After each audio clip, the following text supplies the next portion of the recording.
Shalom saudara yang kekasih, saya ingin ajak saudara untuk melihat strategi yang setan gunakan dari dulu sampai hari ini masih tetap sama.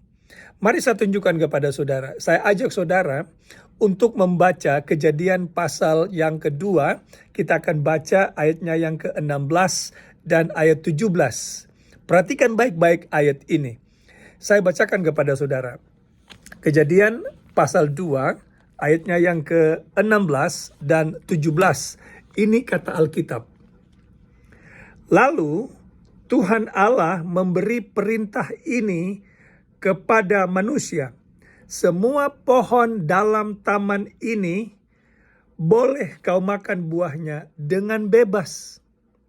Tetapi pohon pengetahuan yang baik dan yang jahat itu janganlah kau makan buahnya. Sebab pada hari engkau memakannya, pastilah engkau mati. Perhatikan baik-baik dalam ayat ini, Tuhan mengatakan kepada Adam dan Hawa bahwa semua pohon dalam taman itu boleh mereka makan, kecuali ditandai dengan kata tetapi. Pohon pengetahuan yang baik dan yang jahat yang terletak di tengah-tengah taman, janganlah kamu makan, kata Tuhan. Perhatikan, Tuhan menyebut dengan jelas apa nama pohon yang ia larang. Nama pohon yang ia larang adalah pohon pengetahuan yang baik dan yang jahat. Nah, sekarang mari kita bandingkan dengan Kejadian pasal 3 ketika setan menipu Adam dan Hawa. Dalam hal ini tentu Hawa. Kita lihat Kejadian pasal 3.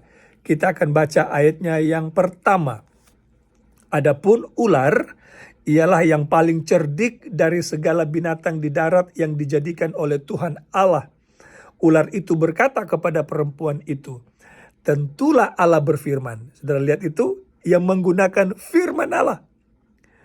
Lalu selanjutnya, tentulah Allah berfirman, semua pohon dalam taman ini jangan kamu makan buahnya. Bukan?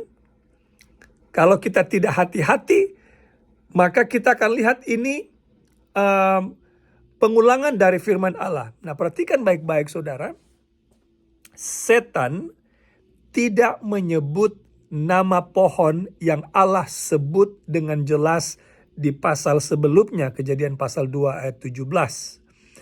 Di sini setan gantinya menyebut nama pohon yang Allah larang yang ada di tengah-tengah taman.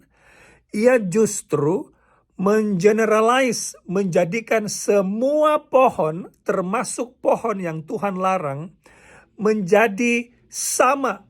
Jadi dia menyamakan semua pohon yang ada di taman itu. Pekabaran yang coba setan sampaikan kepada Hawa adalah, hei Hawa, semua pohon di taman ini tidak ada bedanya, sama semua, bisa dimakan. Oke? Jadi tidak ada bedanya karena Tuhan yang ciptakan semua pohon ini. Jadi tidak ada yang tidak boleh dimakan. Dengan menggunakan kalimat, tentulah Allah berfirman, semua pohon dalam taman ini boleh kau makan buahnya. Bukan? Nah, apa maksud setan dengan mengeneralize semua pohon termasuk pohon yang Tuhan larang? Saudara yang kekasih, dengan menyamakan semua pohon, setan ingin mematahkan kuasa hukum Allah. Allah jelas melarang Adam dan Hawa untuk tidak memakan buah yang dilarang Tuhan yang terletak di tengah-tengah. Tapi setan bilang, no, tidak perlu. Karena semua pohon sama. Jadi dengan mengatakan semua pohon sama, tujuan setan adalah ingin menghilangkan kuasa hukum Allah yang sangat jelas dinyatakan di pasal sebelumnya. Dengarkan baik-baik saudara. Strategi setan ini berlaku sampai hari ini. Saya beri 2 contoh.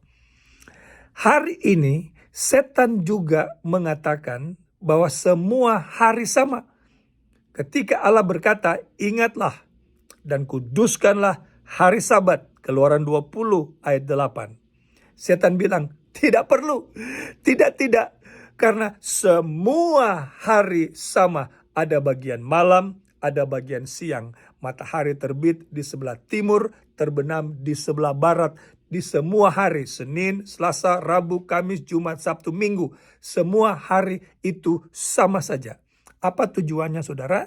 Dengan mengatakan semua hari sama, setan ingin mematahkan hukum Allah, ingin menyatakan, ingin menghilangkan kuasa hukum Allah yang sangat jelas yang dicatat di Keluaran pasal 20.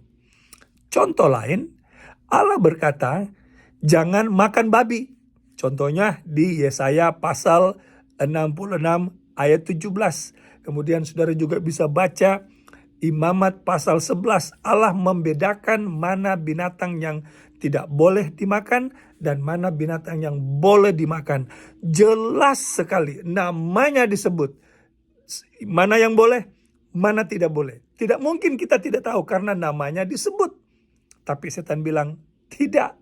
Semua yang Allah ciptakan tidak ada yang haram. Semua boleh dimakan. Saudara lihat itu strategi yang setan gunakan sejak dari Taman Eden. Jadi, kalau saudara mendengarkan pekabaran ini, ingat baik-baik. Perintah Allah itu tidak berubah, kekal sampai selama-lamanya. Saudara mau menuruti siapa? Kalau saya menuruti firman Allah. Tuhan memberkati saudara.